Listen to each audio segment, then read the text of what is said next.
All right, and a very good evening to you. Many thanks for joining us. This is Easy Friday on this day, the 7th day of August 2026.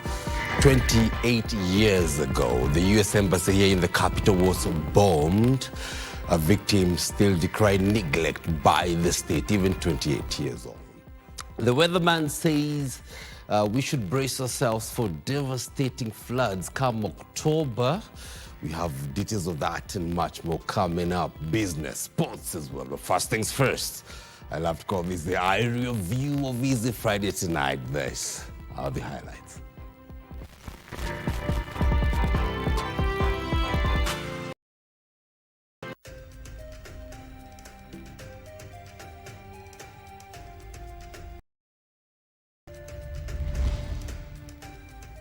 Election quagmire. Court rules holding the next presidential election beyond August 2026 will be illegal, but suspends implementation of its decision. The cold-blooded murder of Dr. Victoria Mutiso was meticulously planned with ruthless and professional execution. Criminals in the force. The Directorate of Criminal Investigations, DCI, implicates 3 police officers in the murder of Dr. Victoria Mutiso. Help that has come. Who has been receiving it? And 28 years after August 7th bomb blast, survivors and families of victims of the 1998 Nairobi bombing decry neglect by the state.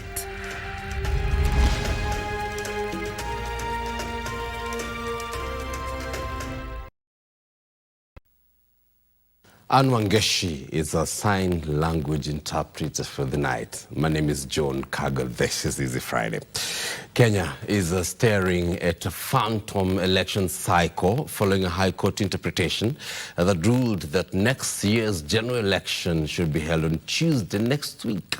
In a ruling delivered by Judge Mugure Dhande of the Malindi High Court, the court made a declaration that holding the next presidential election on any date other than the second Tuesday in August 2026 will violate and contravene the Constitution. But the court suspended its own decision, arguing that the implementation of the decision would destabilize the country. In a landmark judgment, Malindi resident judge Lady Justice Mugure Dhande ruled that presidential elections held beyond the second Tuesday of August in the 5th year after the previous general elections will be unconstitutional and therefore null and void. In her interpretation, Article 136, Section 2A of the Constitution stipulates that the presidential election on the second Tuesday of August in the 5th year following the previous general and not after the 5th year has elapsed. Consequently, the 5th year following the August 9th, 2022 presidential election commenced on 9th August, the year 2026. In the petition filed by 3 petitioners, Helef Khalif and Ashioya Biko, the judge also held that the Constitution does not expressly grant the president a fixed 5-year term in office, stating that Article 142 and other constitutional provisions do not confer such a term. A judgment that has triggered mixed reactions from legal scholars.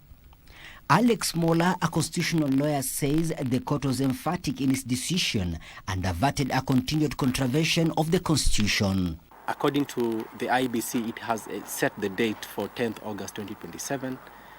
And if the court will have left its decision to stand, then it means that it will have been thrown into uncharted waters. So what the court has done is that it has suspended its own decision so that we don't create the confusion that will have been there if that decision stands without being suspended.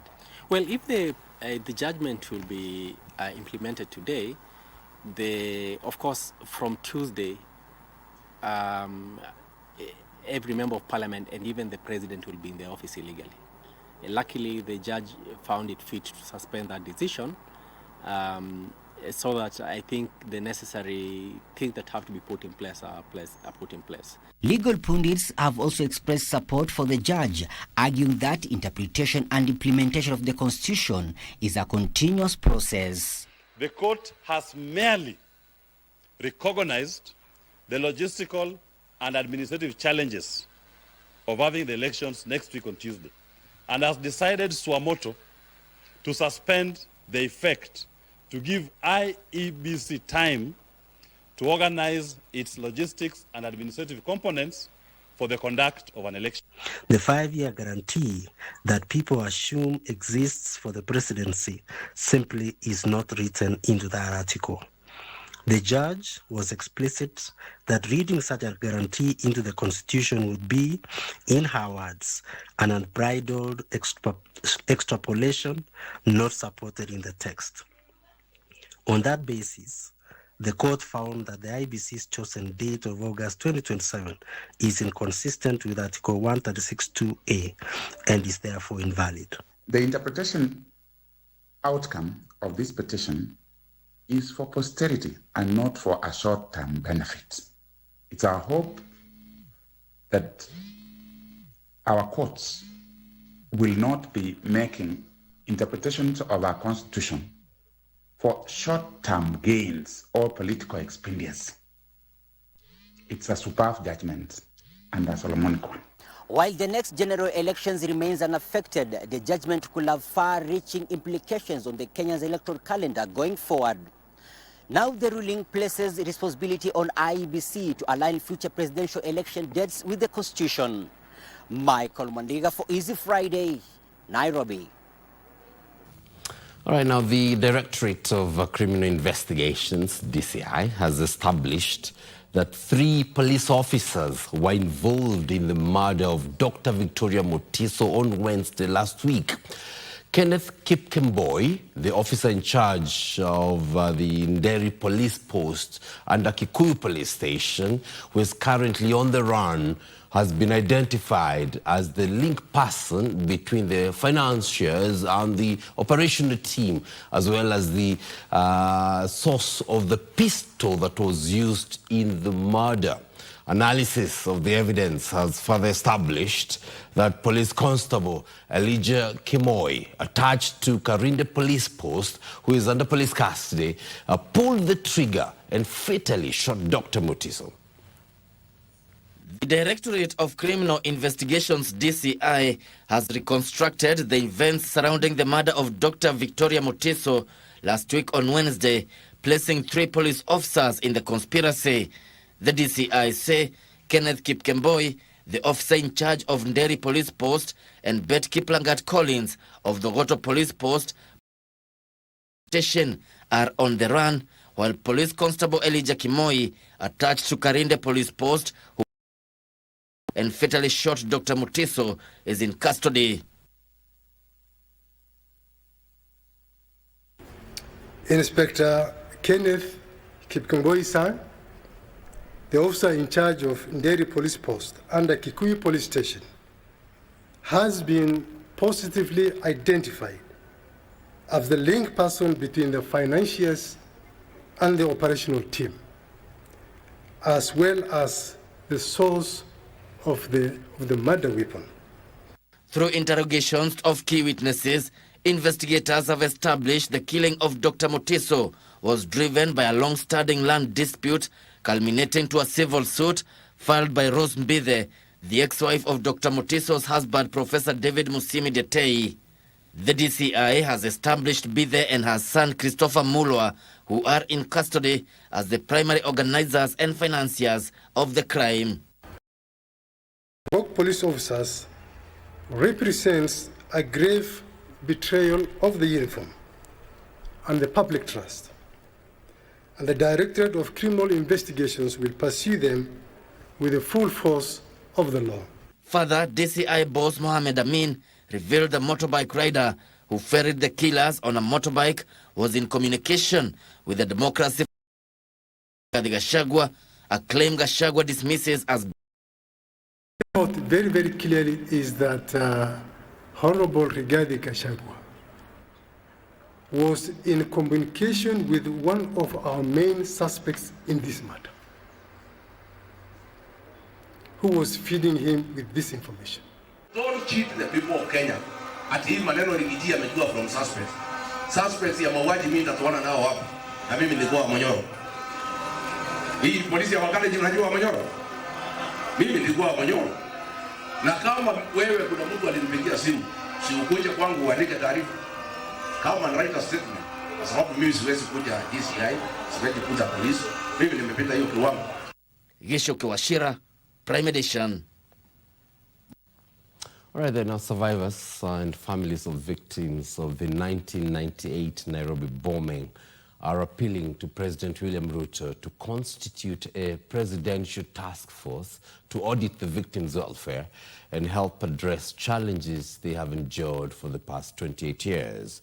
The victims who gathered at the 7th August Memorial Park here in the capital decried neglect and the alleged lack of accountability or compensation for those who died or were maimed. The 7th August Memorial Park in Nairobi's Central Business District played host to families and friends of the victims on Friday as they gathered for the solemn commemoration ceremony. Largely a gathering of people whose lives were 1998 bomb blast. Among the survivors of the 7th of August 1998 tragedy is the 86-year-old Redemptor Amisi. He has the physical, emotional and psychological scars of the attack. Up to now, if you massage my body in the scars, glasses still come out. A lot of glasses went into the eye. I have been to India, I have been to South Africa, and all this. Then now you see, because of sitting, arthritis has set in. However, 28 years down the line, Amisi continues to bear the struggle emotionally and materially, even as she continues to pursue justice. They come up and help us, and when the government helps us, can they make sure that they have seen the person they are helping? Because I don't know, I'm not sure here, but if there is any help that has come, who has been receiving it? Her painful story mirrors that of many other survivors whose lives took an unexpected turn following the The families, children stopped going to school. They could not fend for themselves. Some are, even as we talk now, some are bedridden. Sisi mwenyewe aweze kutuangazia na pia zile mambo affordable houses, nyumba za bei nafuu, waweze pia kutambuliwa waathiriwa, waweze pia kutunukiwa, na vile vile mambo ya SHA, mambo ya hospitali, kwa sababu wengi wetu wako still we have medication. To bring the decades-long and painful journey to finality, the victims have appealed to President William Ruto to constitute a task force to conduct an audit of the survivors and victims, assess their welfare and help those affected rebuild their lives. A presidential task force appoint an ad hoc presidential committee specifically tasked with auditing the welfare, health, and economic status of the 5,000 plus survivors to address gaps in state support. The culmination of the solemn memorial event was lighting of candles in honor of those who lost their lives and a renewed resolve that such a tragedy must never happen again. We commit to reducing community vulnerabilities by addressing the family, youth, identity, the religious, social, digital, and economic pressures that extremist actors exploit for recruitment. John Kahiro for Easy Friday. Right now, the Anjorin Cheke Supreme Council of Ameru Elders have formally endorsed Deputy President Professor Kithure Kindiki's continued service in government and reaffirmed support for President William Ruto's re-election bid. Professor Kindiki, who acknowledged the declaration, urged the Ameru community to reach to political leaders and elders in Mount Kenya West to forge a united political front. On Friday, Professor Kithure Kindiki was at the for a meeting with enduring check elders. The 20,000 elders drawn vowed to support the deputy president retain his position. Dunia yote ijue, Kenya yote ijue ya kwamba hakuna nafasi katika kiti cha deputy president wa nchi ya Kenya mpaka mwaka wa 2032. Tunaomba ndugu zetu wale wako western side ya mlima, tunawaomba watunge mkono, washikilie Profesa Kithure Kindiki saa hii ako ofisini, na 2027 tumurudishe tena pamoja na rais ndio waendelee na kazi. We are asking them to support our own member of Ncheke, our son Professor Kithure Kindiki, to continue to be the Deputy President of the Republic of Kenya. The country's second in command took the opportunity to rally the Meru community behind President William Ruto's re-election bid. Kupigia Rais Ruto kura mwaka ujao ni kujipigia kura sisi wenyewe, kwa sababu mimi mwenyewe niko pale kama naibu wa rais. The president extended an olive branch to political opponents. Sema jana ya kwamba wale ambao wamenitusi nimewasamehe, na mimi pia naomba ya kwamba vile vile kama nimewaudhi kwa njia yoyote wanisamehe. Mimi nataka tusafiri safari moja. Professor Kindiki at the same time urged during initiate dialogue with their counterpart in Mount Kenya West and beyond. Kwa sababu wale wenzetu kutoka Mount Kenya West hakuna kura ati imepigwa alafu wamekataa kutupigia. Hakuna, hatujaenda kwa kura. Huyu Kindiki wenu akiwa katika ballot kama deputy president wakatae. The generational traditional ceremony the country and also announced reconciliation and incoming leadership for Easy Friday. All right, then now, Wiper Patriotic Front leader Kalonzo Musyoka has announced major changes in the party's ranks.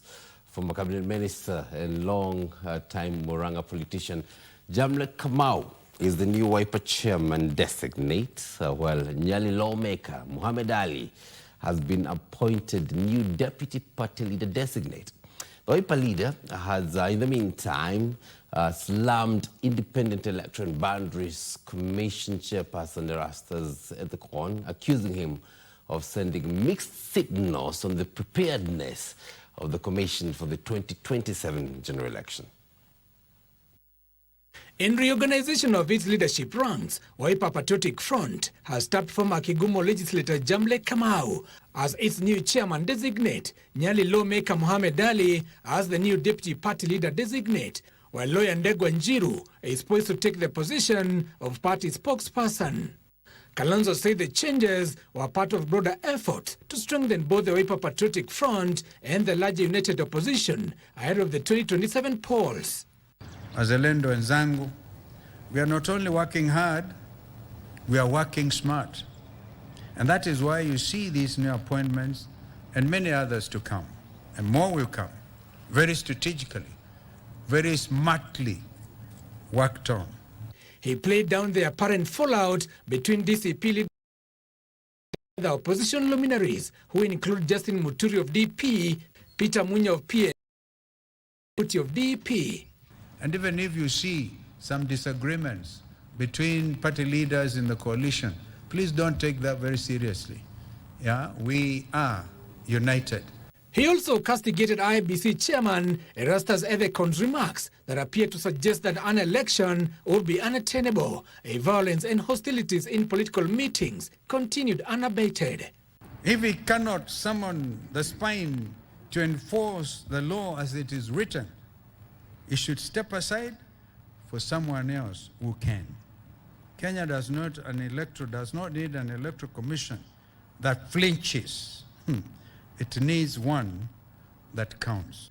Meanwhile, Embu Governor and UDA Chairperson Cecily Mbarire has accused former Deputy President Rigathi Gachagua of intimidating women leaders who refuse to align with his political agenda. Wakati unatusi Professor Kithure Kindiki, you are sending a message to the people of Embu, the people of Tharaka, the people of Meru, of how you view us. In Makueni County, UDA allies led by Kibwezi West MP Mwengu Mutuse have condemned a section of political class in the Ukambani region. They accuse of spewing hate remarks. Wale wanaendesha siasa za vita wajue kwamba hii ni nchi ya sheria. Ukikamatwa upelekwe kotini, usiseme kwamba umekamatwa kwa sababu ya siasa. Umekamatwa kwa sababu ya matamshi ambayo yanahatarisha usalama wa nchi. Elsewhere, a lobby group dubbed the Kitwik Nairobi Forum has called on the DCI to crack down on section of political class whom they accuse of preaching divisive politics. We must refuse to be used as political fodder. When a politician tells you that your neighbor from a different community is your enemy, look at your shared struggle and experiences. Give us Maina, Easy Friday. All right, now the Kenya Meteorological Department is warning that Kenya could experience above normal rainfall come October. As El Nino develops, you have details of that and other stories coming up. But on the other side of the break, we're back in a moment.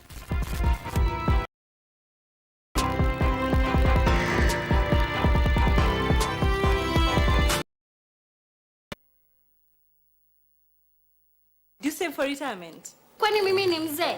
I'm still young and I've got plenty of time to start saving later. Then again, si watu wa jua kali, hatunanga hizo ma pension plans.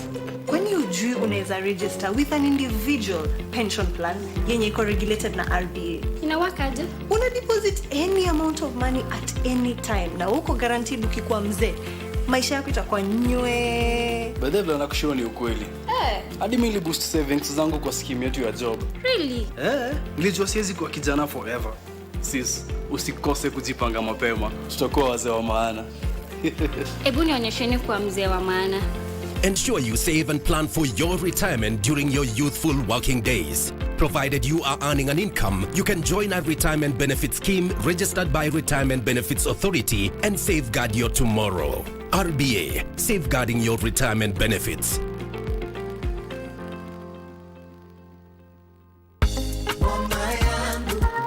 Je, umehangaika miaka mingi kulipa rent kila mwezi? Ukalipa na bado inabidi ulipe tena, na umechoka kulipa rent hiyo katika nyumba isiyo yako? Usijali, imagine sasa unaweza pata makao yako. Serikali imejenga affordable houses na ni rahisi. Una apply, unalipa deposit, unahamia, unalipa polepole. Sasa kila Mkenya akona nafasi murwa ya kusema huku ni kwangu. Time ya kubonga, time ya kumove in kwa keja yako. Your key, your house, your time. Wa affordable housing program na upate makao kwa jina lako. Tembelea tovuti yetu ya www.bomayangu.go.ke au fika site iliyo karibu nawe kote nchini. Pata makao na Boma Yangu.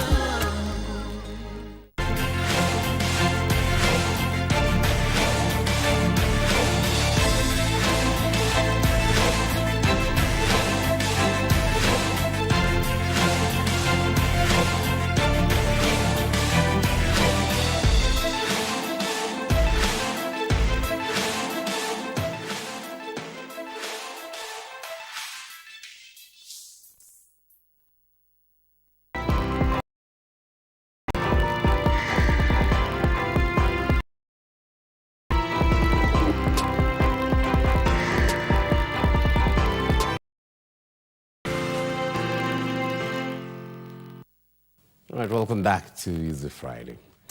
Two students from the Technical University of Mombasa have died and more than 30 injured following a Friday afternoon accident that occurred at Otho area along the Kisumu-Nairobi highway as they were transporting the body of former student leader Elvis Otieno, aka Beast, for burial to Awasi.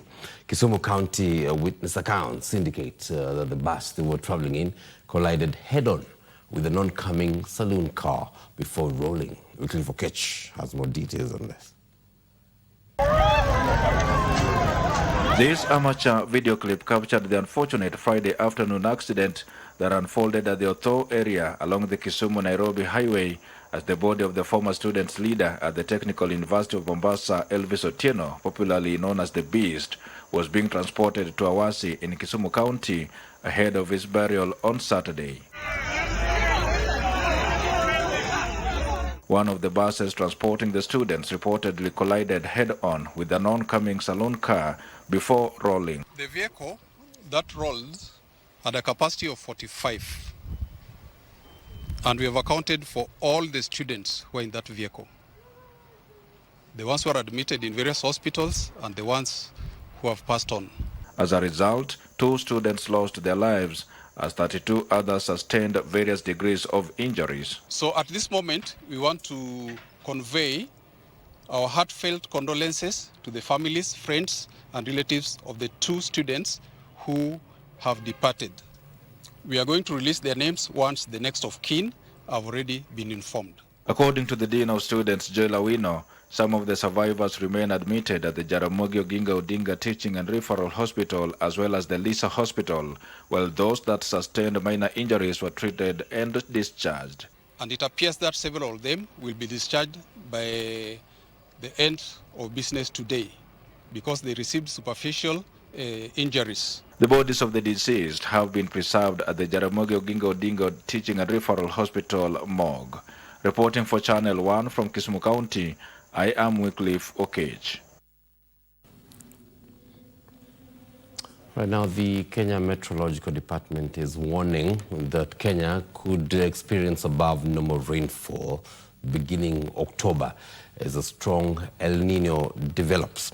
In Narok County, national and county government agencies have stepped up preparedness measures to minimize the impact of possible floods and landslides. Kenya could be headed for a wetter than normal and the Kenya Meteorological Department projects above average rainfall from October through November-December short rain season as a strong El Nino develops over the Pacific Ocean. Meteorologists say there is an 81% probability that the 2026 El Nino will be very strong and a 97% chance that it will persist into the first months of 2027.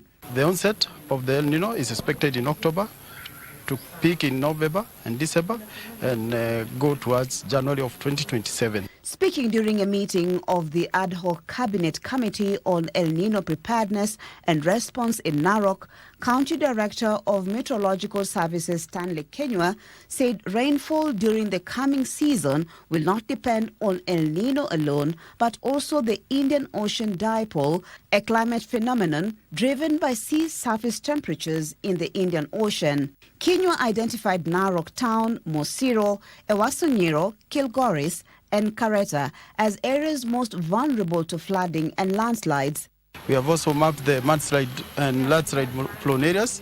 We have also mapped the lightning prone areas for matters of different government departments to prepare and put measures so that we can counter the situation, so that we can reduce loss of lives, loss of livelihoods, and loss of property. Kuna mambo tofauti ambayo wananchi pia wanaweza chukulia advantage kama ya kufanya kuweza kuotesha miti na kupanda miti tofauti ikiwemo ya matunda na pia ile mengine ambayo pia ni ya manufaa tofauti kwa jamii.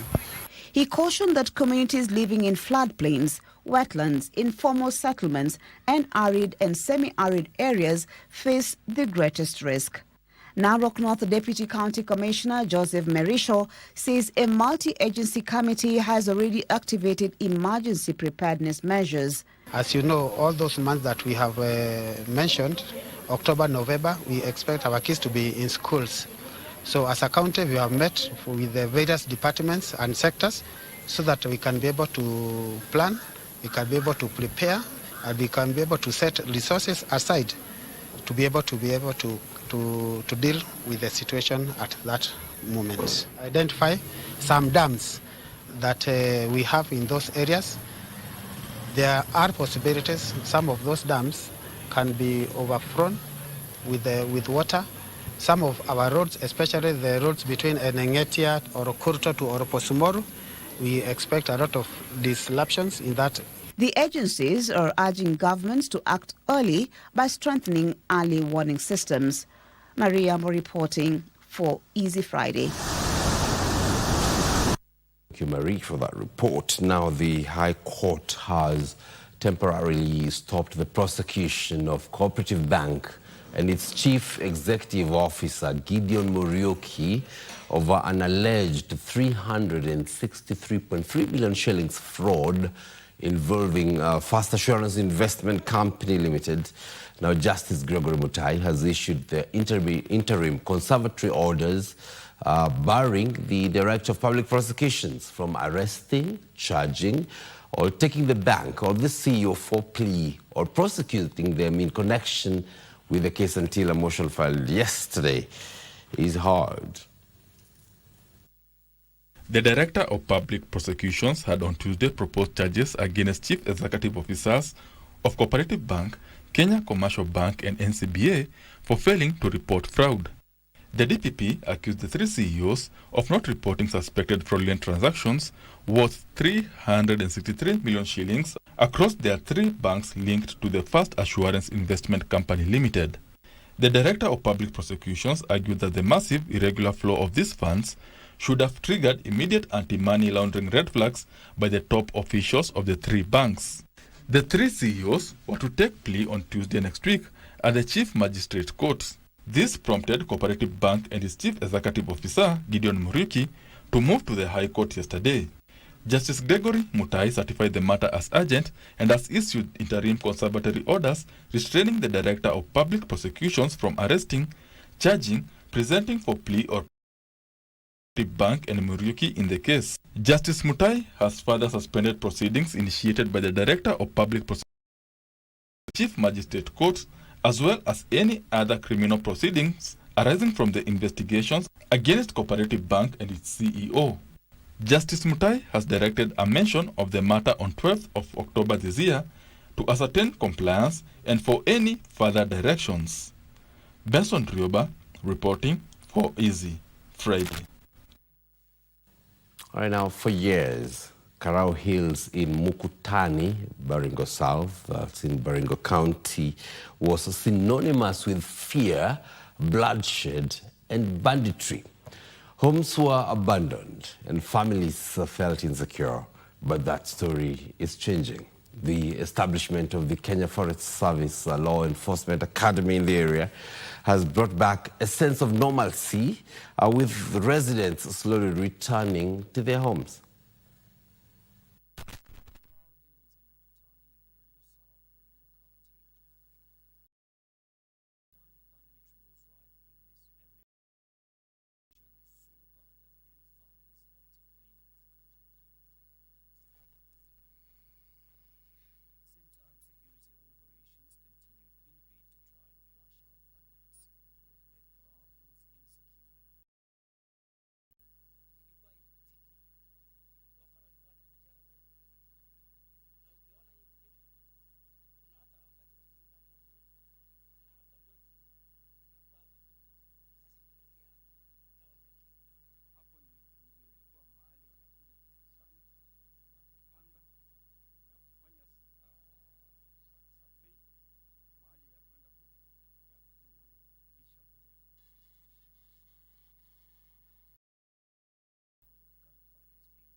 This is the Kenya Forest Service Law Enforcement Academy. Hemp, hemp, The latest cohort of 179 inspectors and chief inspectors is graduating. Since the academy was set up here, security has been significantly enhanced. KFS Rangers alongside other security agencies conduct regular patrols. Their presence has given residents the confidence to once abandoned. Amani sahi ni tele. Amani ni mzuri kabisa sahi. Sababu unatembea mahali yoyote na unalima vile unataka. Kwa hivyo ni shukrani. The Kenya Forest Service Law Enforcement Academy is still undergoing expansion with plans to transform it into the main training center for future ranger recruits from across the country. Officials say the long-term goal is to have a permanent security footprint at Kago, not just to protect forests but also to support broader peace and stability in the region. Environmental security, societal security, and other economic security, food security, those are the security requirements that must be part and parcel of government's agenda. Tukiweka training school hapa, hakutakuwa na access hapa. Number 2, watatufungulia mabarabara. Number 3, wale watu ambao wamekuwa wakitawala hii area hawatakuwa tena. So wao ndio watakuwa wamemani area. Kenya Forest Service says once complete, the academy will be central to producing rangers tasked with conservation and supporting security operations in banditry-prone areas. Yusufar reporting for. All right, now a total of 121 scholars under the Equity Leaders Program have secured admission to leading universities around the world, backed by full scholarships worth $23.4 million US. That's equivalent to 3.1 billion shillings.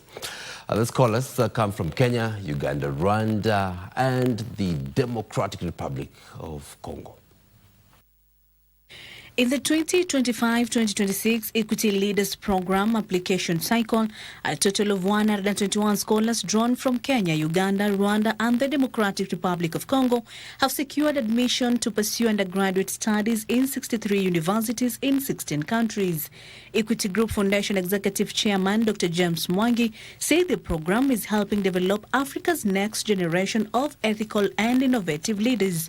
You go there and say, I'm not going to be defined by my color and my heritage of maize producing village. No, I will be defined by how I apply myself and my performance in class, because that's all about class. Secondly, by the values you display. Speaking during the scholarship awarding ceremony, Deputy Head of Delegation at the European Union to Kenya, Ondrej Simek, encouraged scholars to embrace new cultures, work hard, and make the most of the opportunities before them. European Union and Equity Foundation came together, and because we have scholarship programs and Equity Foundation has a scholarship programs, we came together and we created a framework for cooperation that I think aims to really strengthen the impact here in Kenya, to have more people from Kenya studying in Europe. Throughout my entire high school, I had one goal: to get an A of 84 and join the Equity Leaders Program. The Equity College Counseling Program showed me that every achievement and interest, however small, mattered.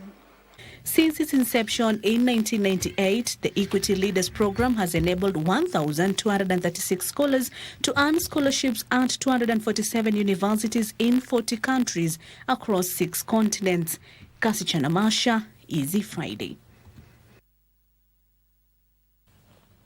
All right, now Broadcasting and Telecommunications Principal Secretary Stephen Isaboke has called on chiefs and assistant chiefs to sensitize the youth on the importance of acquiring identification cards to enable them register as voters. Isaboke said the acquisition of the identity cards will enable the young people to actively participate in the next general election and access the government services. This and more stories make our county news roundup. Speaking after a consultative meeting with local administrators in Yamato Sub-County, Kisii County, PS Isaboke reiterated the government's commitment to fast-tracking the issuance of IDs following the automation of the registration process. If someone attains 18 years and they don't have a national identity, they can't do anything. They can't transact. They can't even do an M-Pesa transaction. They can't travel because you need identity to actually board an aircraft. They can't do anything, basically. Elsewhere at the graduation and appointment ceremony of peace ambassadors held by the Global Union for Peace and Development GUDP in Nairobi, youth were urged to reject sponsored political unrest and counterproductive mobilization. We are appealing, strongly appealing to the nation of Kenya. We need peace in all 47 counties. We need peace everywhere. Meanwhile, victims of historical land injustices in Laikipia County have urged the National Land Commission to speed up resolution of their long-pending claims as it develops new 2026 regulations to give such cases proper legal framework. Tumekuja hapa ili kuweza pia kusikiza maono ya wananchi na tumeweza kuwapeleka kwa kila kipengee cha hii kanuni na sasa tunaenda kusikiza maono yao. Hundreds of workers in protest over the state of their NSSF. Kutoka leo hadi tuongezewe hiyo pesa yetu ilipwe ya NSSF ilipwe, package ilipwe. In the meantime, county governments have been urged to allocate dedicated funds towards the prevention and response to gender-based violence amid calls for stronger support for survivors and improved coordination among agencies. Tunaona pia tunaweza kuwa na forensic lab ambayo tuko na uwezo kwa sababu tuko na machine. Kitu inayokosekana tu ni maybe ni kufanya capacity building ya staff ambao watakuwa wanaweza handle such cases.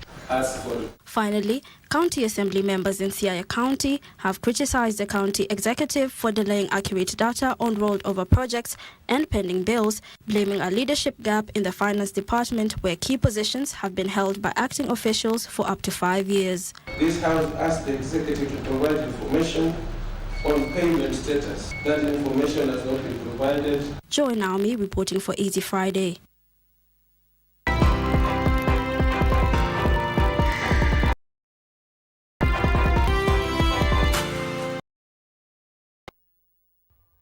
Get rating continental football. KBC Channel 1 brings you of the 2026 Women's Africans WAFCON. 26th of July to Sunday the 16th of 26. Welcome to Morocco! Morocco is the back defend their title against 15 other nations. Lift the prestigious trophy. Queens of African football. Ministry of Youth Affairs, Creative Economy and Sports. Watch all the action and rally on KBC, your true sports partner.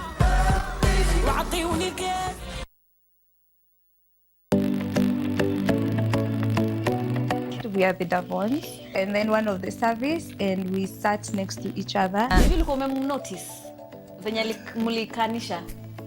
No. We wacha. Anasemanga I ghosted him for like 3 months or so. This time I find a wife.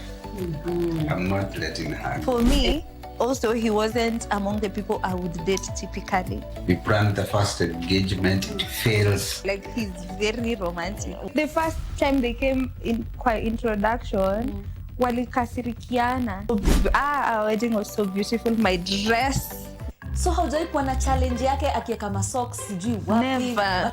Nikianza kukuja nguo lazima atu. We're expectant this year.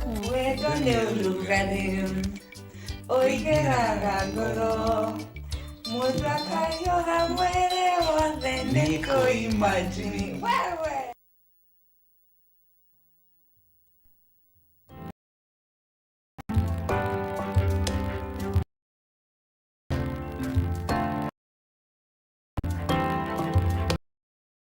All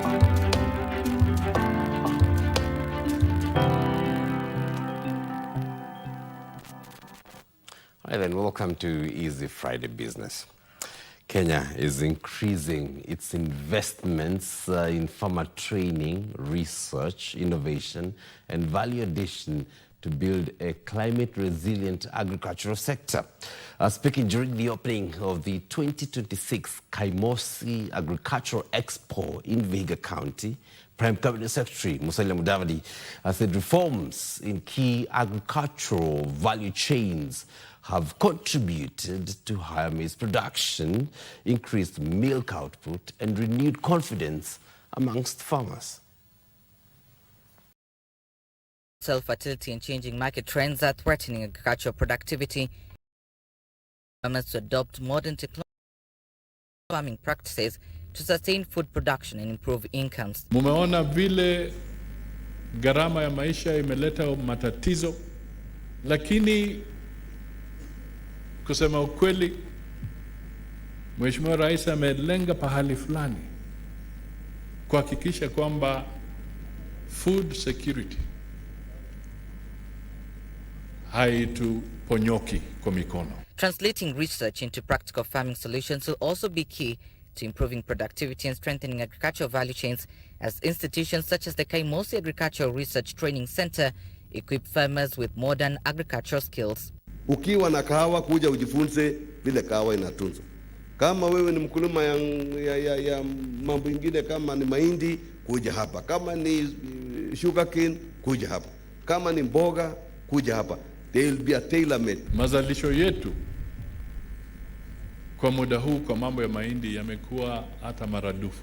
Tulikuwa tunatoa 34 million tons kwa mwaka. Tumefika kiwango tunaingiza karibu 70 million tons ya mahindi katika Kenya hii. He says the government plans to develop a new farmer training curriculum with support from the Food and Agriculture Organization. The curriculum will focus on climate-smart agriculture and value addition to prepare farmers for emerging challenges. What we are going to do here is to introduce the training to bring all our wafanyakazi, wale wanachunga ng'ombe, wale wanachunga shamba huko na hawakusoma, wakuja wasome wiki moja, wiki mbili, akifika huko nyumbani ni mtu amesoma, anajua chenye anafanya. Trevor Ngendo for Easy Friday. All right, now the seaweed industry has reached a new milestone after a 43-ton consignment from the Kibuyuni Seaweed Farmers Cooperative Society in Kwale County was flagged off for export to Chile. Kwale Deputy Governor Chirema Kombo described the shipment as a major milestone for seaweed farming, opening the country up, or the country up for foreign investment and increasing earnings for farmers. Seaweed farming is an important part of Kenya's mariculture, with commercial production concentrated along the coast, particularly in Kwale County.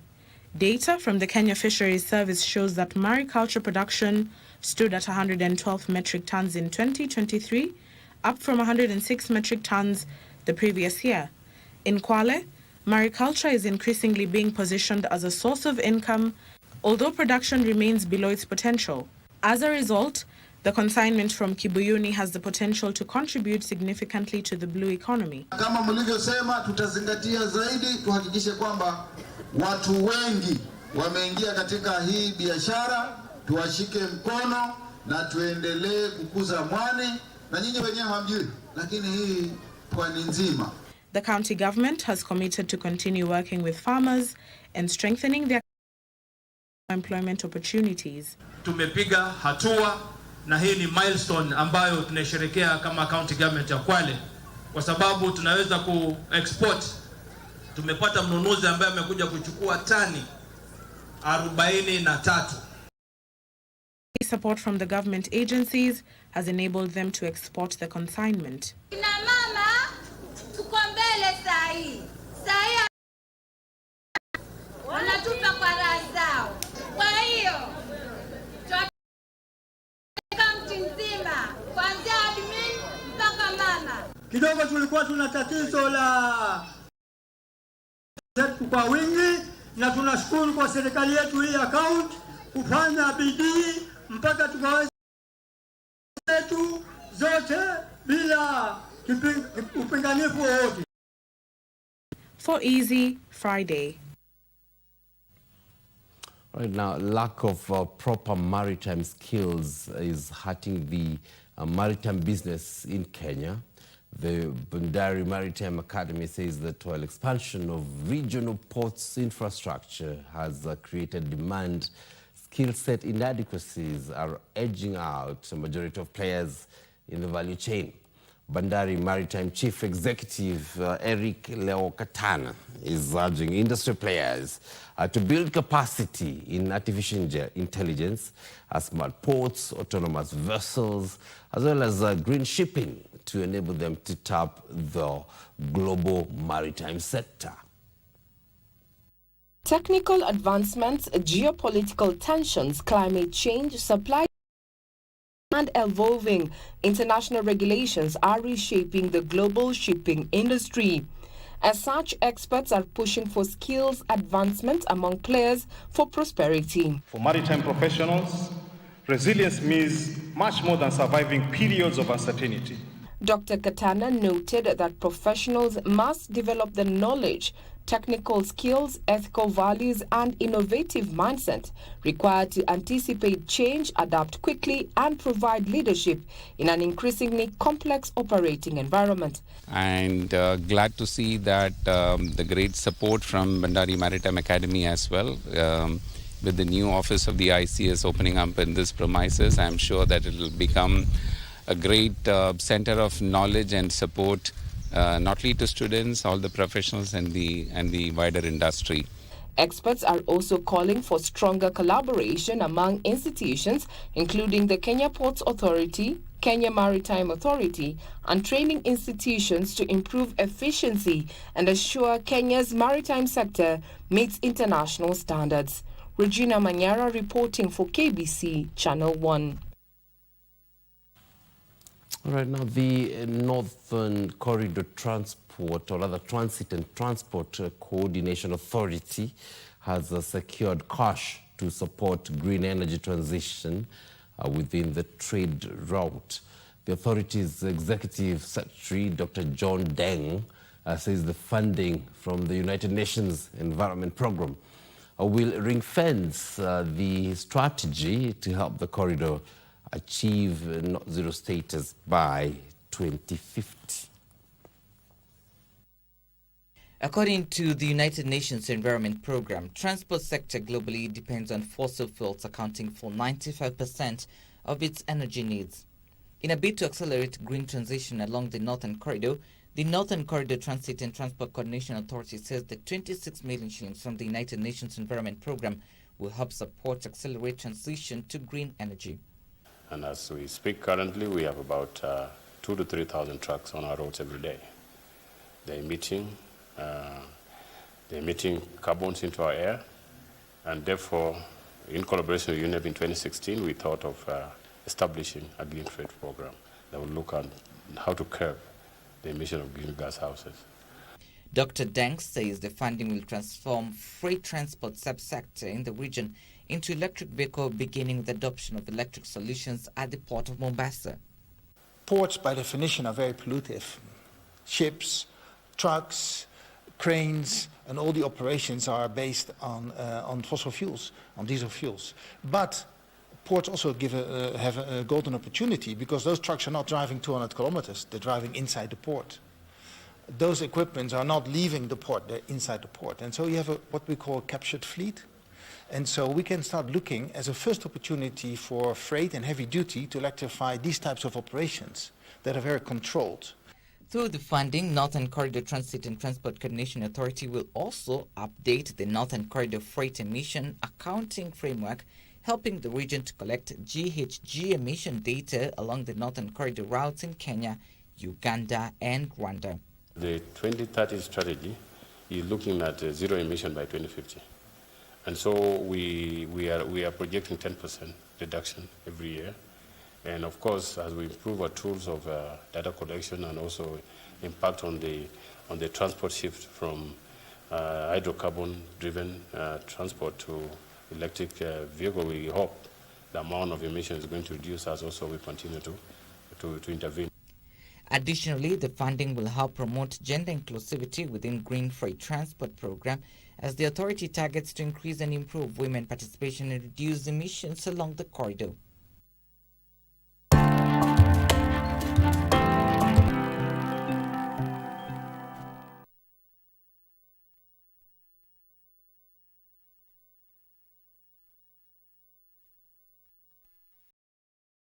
Ready for a captivating content extravaganza?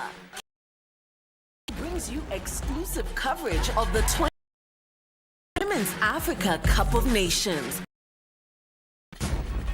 From Sunday the 20th, Sunday the 16th of August 2026. Welcome to Morocco! As Nigeria defend their title against nations fighting to lift the prestigious trophy. Queens of African Football of the Ministry of Youth Affairs, Creative Economy and Sports. Watch all the action and rally on KBC, your true sports partner. I was born with cystic fibrosis. I was diagnosed at 3 years old. When I was 5 years old, I had a very rare form of pneumonia. The doctor started me on a very aggressive regimen of doing 4 treatments a day, and I wasn't able to play outside with my twin sister. From the moment I met him until the moment I walked down the aisle with him, it was 2 years. Every single day we called each other and prayed together. It just built our relationship with Christ, number one, and then our love relationship. Literally, I created a list that was non-negotiables, and I literally said all of my desires, my heart's desires. It's a different world that we live in now. I feel like a lot of people want to meet someone in church, but unfortunately, in a lot of the church environments that we find ourselves in, it's not conducive to that happening.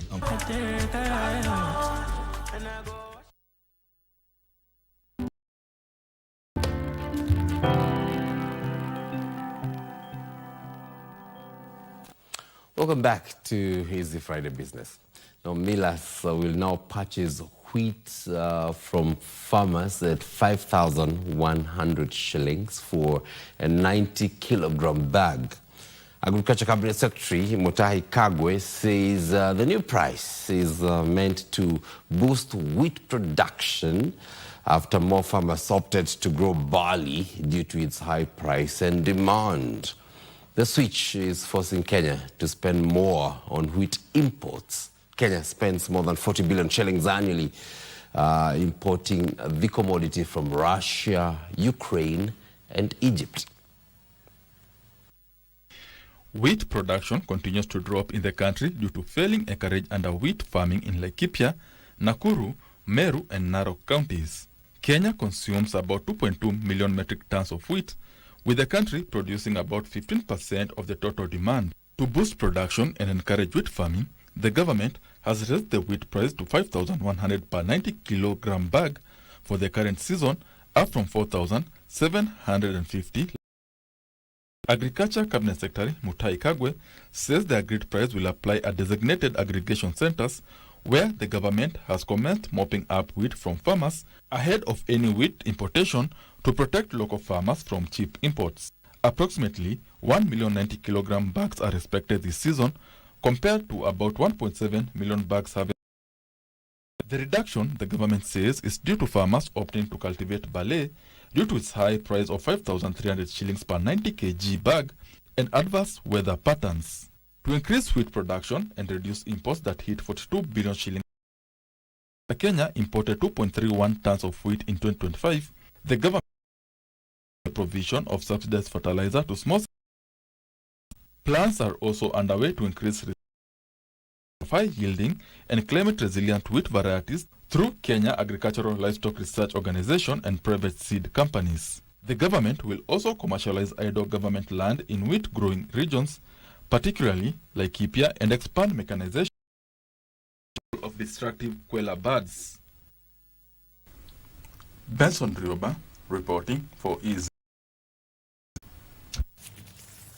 Let's cross borders now, business-wise, and U.S. President Donald Trump has signed an executive order imposing minimum import prices and a 15% tariff on polysilicon products. That's the key raw material used in solar panels and semiconductors. The move is intended to help protect U.S. manufacturers as they face increasing competition from China's chip industry, a key source of friction between the world's two largest economies. Here are the details of this and other stories making headlines business-wise across the globe. The measures set minimum import prices at $21 per kilogram for polysilicon and $100 per kilogram for polysilicon ingots and wafers, taking effect December 4th. The Chinese embassy in Washington said the move seriously disrupts trade between the two countries, and Beijing will act to protect its companies. The Chinese embassy says that protectionism will not make the U.S. more competitive. Trump said in the order that he had accepted recommendations by the Secretary of Commerce, Howard Lutnick, to set minimum import prices as well as a 15% tariff on polysilicon and related imports. The U.S. will also offer incentive to boost domestic production. Meanwhile, Europe's heatwave is turning into a growing economic problem. Hungary hit 41.8 degrees Celsius, breaking a 121-year national record as the region's summer heat strains power grids, disrupts freight on the Rhine and Danube, and forces some nuclear plants to limit output over river cooling water limits. Germany's economy has taken $36 billion in lost industrial output and agricultural damage this summer, while France, Spain, Hungary, Italy, and Romania have together lost over 9 million tons of grain and crops. The European Central Bank says the summer heat waves cut regional output by roughly 1%, with effects that can deepen over the following 2 years. Finally, crude oil prices extended their gains on Friday as renewed uncertainty over shipping through the Strait of Hormuz fueled concerns about global energy supplies. This is after Yemen's Houthi rebels claimed responsibility for attacks on Saudi oil tankers in the Red Sea and the Gulf of Aden, compounding supply concerns amid lingering uncertainty over the Strait of Hormuz. Brent crude oil futures rose 1% to $83 per barrel, while U.S. Texas Intermediate WTI crude gained around 1%, approaching $78 per barrel in early trading. The latest increase followed a sharp rally on Thursday when both benchmarks climbed $3.04 to $82.49 a barrel on the London ICE Futures Exchange after reports that Iran is considering new restrictions on vessel traffic through the Strait of Hormuz.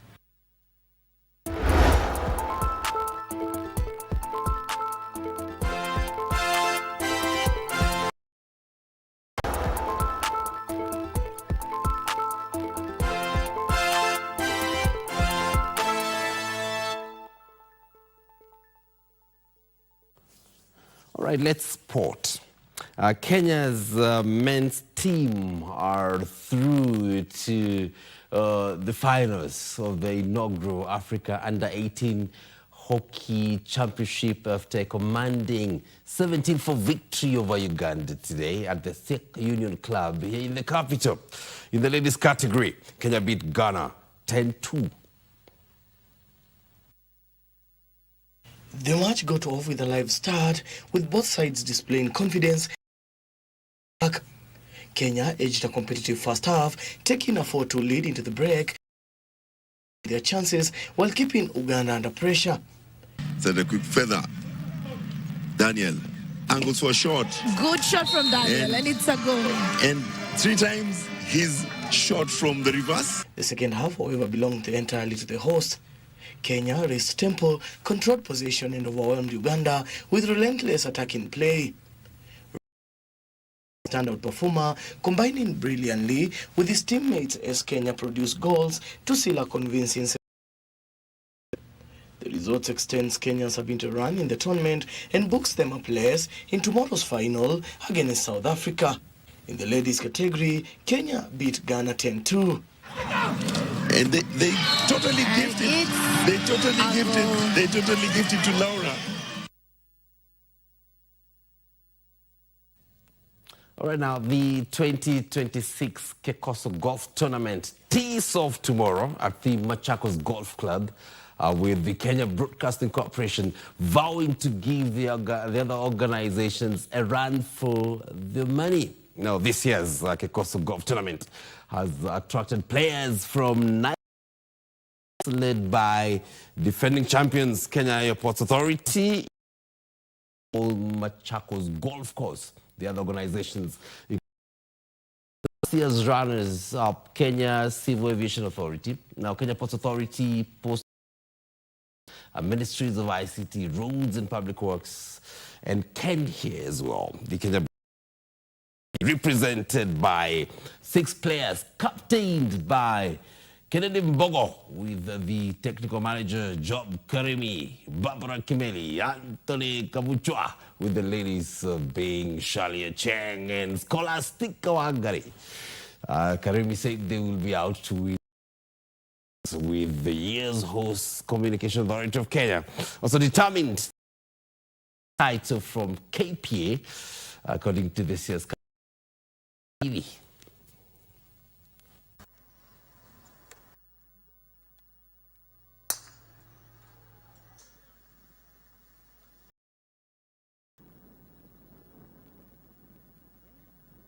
It's one of the best nanos in the country, and currently the course is in prime conditions. We are hosting the league matches, and also we have done a lot of features to improve the player experience.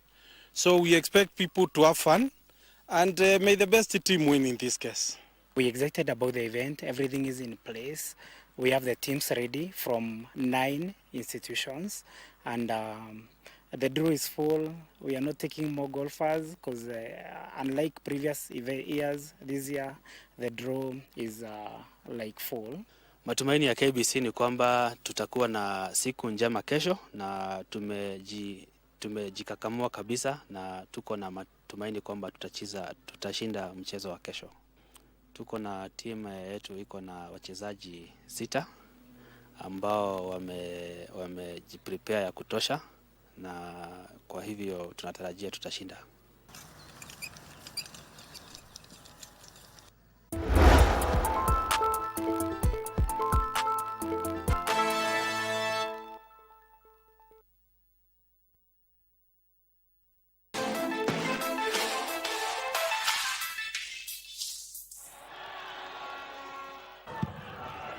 Team. It's a very tight, tense scenario here with 1-1. That's a great ball. Picked up here by Doris Bwadua. Gets the ball across. Great goal. Look at that. And a fabulous finish. And Evelyn Badu getting a second. Outstanding. Doris Bwadua. Her magic down the right-hand side. Let's just have a look at this once again. Well, take a closer look, I'm sure, but Kusi gets the ball down there to Bwadua. It's an easy finish, it really is, for Evelyn. Montreal Roses with the perfect first touch, side-footing the ball in.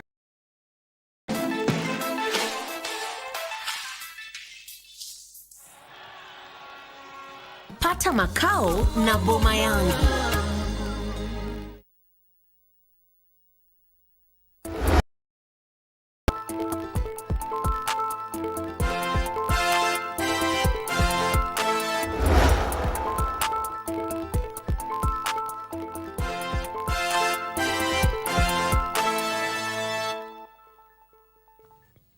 Well, now, the national women's soccer team, Harambee Starlets, are expected to arrive at Jomo Kenyatta International Airport tomorrow morning following their elimination from the 2026 Women's Africa Cup of Nations WAFCON.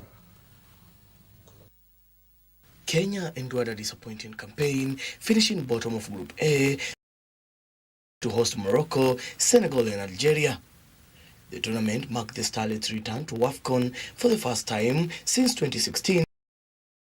A point or score a goal in their 3 group stage matches. The team under the head coach Belding its attention to the 2028 Los Angeles Olympic Games qualifiers. Kenya, who received a first-round bye, will face Seychelles in a two-legged second-round qualifier scheduled for October.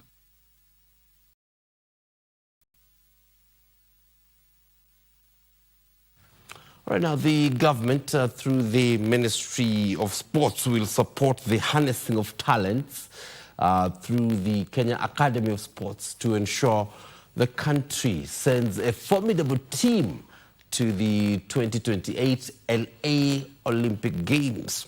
Sports Principal Secretary Elijah Mwangi spoke yesterday in Oregon, USA, while attending the ongoing 21st World Athletics Under-20 Championships. He emphasized that all Kenyan medalists in the championships will be rewarded using the new enhanced scheme announced recently by the government for junior athletes, where gold medalists will pocket 2 million shillings, 1.5 million shillings for silver medalists, and 1 million shillings for those who take the bronze.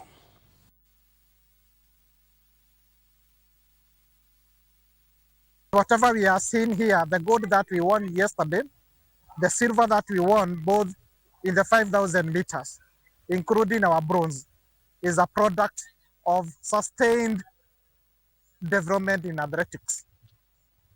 My urge to our young athletics is to keep up the discipline, because that's what is required so that we can take this team to Olympics. All right, and it's on that note that we put a cap on Easy Friday tonight. This day, the 7th day of August, 28 years ago, the U.S. Embassy was bombed. And we had details of that earlier in our bulletin. Many thanks indeed for choosing us to inform you tonight. Most appreciated on behalf of the whole team that has been working behind the scenes and during the day as well to brief you on what's been happening. Many thanks again. And Wangeshi has been our sign language interpreter. My name is John Kago. Till see you again. Good night. So long.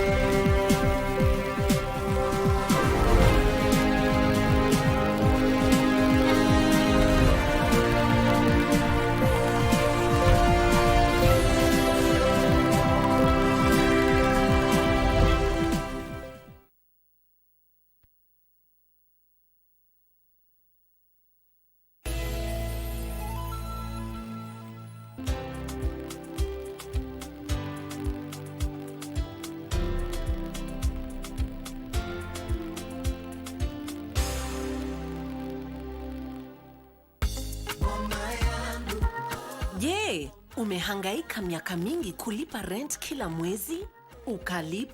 Ukalipa na bado inabidi ulipe tena. Na umechoka kulipa rent hiyo katika nyumba isiyo yako? Usijali, imagine sasa unaweza pata makao yako. Serikali imejenga affordable houses na ni rahisi. Una apply, unalipa deposit, unahamia, unalipa pole pole. Sasa kila Mkenya akona nafasi murwa ya kusema